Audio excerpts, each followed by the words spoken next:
Hello students, চলো আজকে তোমাদেরকে আবার তারপর থেকে পড়িয়ে দিই ঠাকুরদা গল্পটি।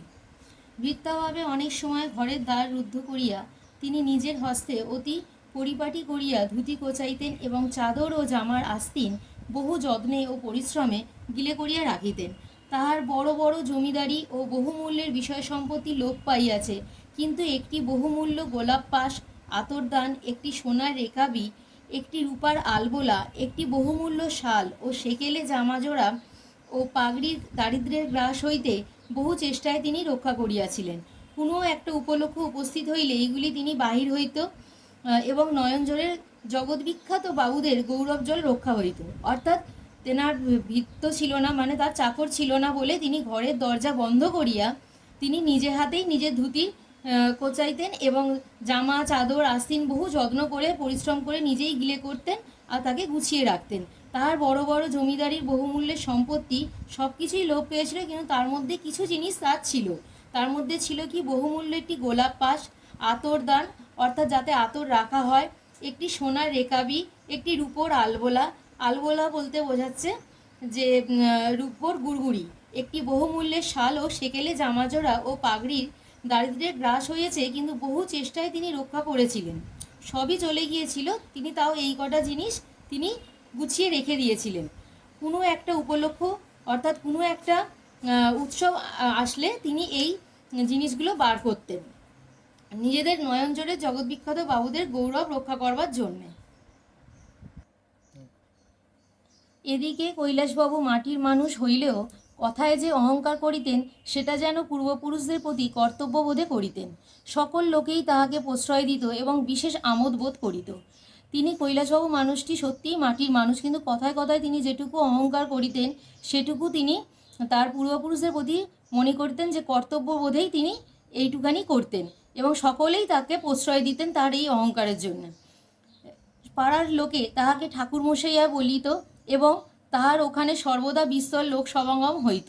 কিন্তু দৈন্য অবস্থায় পাছে তাহার তামাকের খরচটা গুরুতর হইয়া ওঠে, এই জন্যে প্রায় পাড়ার কেহ না কেহ দুই এক সের তামাক কিনিয়া লইয়া গিয়া তাহাকে বলিত, ঠাকুরমশাই একবার পরীক্ষা করিয়া দেখো দেখি, ভালো গয়ার তামাক পাওয়া গেছে। অর্থাৎ পাড়ার লোকে তাহাকে ঠাকুরমশাইয়া বলিতেন। তিনি বয়োজ্যেষ্ঠ মানুষ এবং সর্বব্যাপারে তার জ্ঞানও অধিক ছিল। তাকে বাড়িতে প্রায় দিনই লোক সমাগম হইত। তার দৈন্য অবস্থা, মানে তার দরিদ্র অবস্থার মধ্যে যাতে তার তামাকটুকুও খরচ না হয়, সেই জন্যে পাড়ার যে কেউ যখনই তারা যাতায়াত করতো তারা কি করতো, তারা কিছুটা তামাক কিনে নিয়ে যেত এবং নিয়ে গিয়ে ঠাকুর মশাইকে বলিতেন যে একবার পরীক্ষা করে দেখুন তো, গয়ার তামাক পাওয়া গেছে, জিনিসটা কতটা ভালো। ঠাকুরদা মশাই দুই এক টান টানিয়া বলিতেন, বেশ ভাই, বেশ তামাক। অমনি সেই উপলক্ষে ৬০-৬৫ টাকা ভরির তামাকের গল্প পাড়িতেন এবং জিজ্ঞাসা করিতেন সে তামাক কাহারও আস্বাদ করিয়া দেখিবার ইচ্ছা আছে কিনা। অর্থাৎ ঠাকুরমশাই দুই এক টান টানিয়া বলিতেন, বেশ ভাই, বেশ তামাক, মানে খুবই ভালো।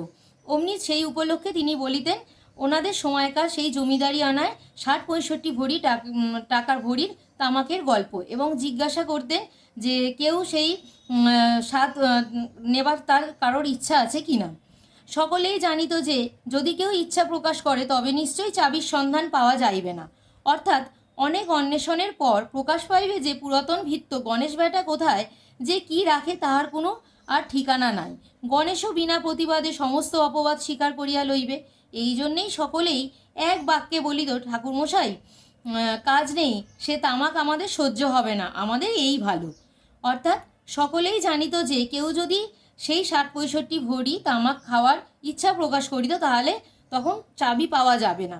চাবি বলতে তখন তার সিন্ধুকে চাবি পাওয়া যাবে না। অর্থাৎ অনেক খোঁজার চেষ্টা হবে, কিন্তু পরে দোষারোপ করা হবে সেই পুরনো ভিত্ত গণেশকে, যে গণেশ বেটা কোথায় যে তার জিনিসপত্র মানে চাবি রেখেছে তা খুঁজে পাওয়া যায় না।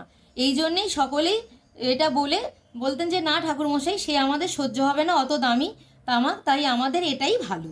শুনিয়া ঠাকুরদা দ্বিরুক্তি না করিয়া ঈষৎ হাস্য করিতেন।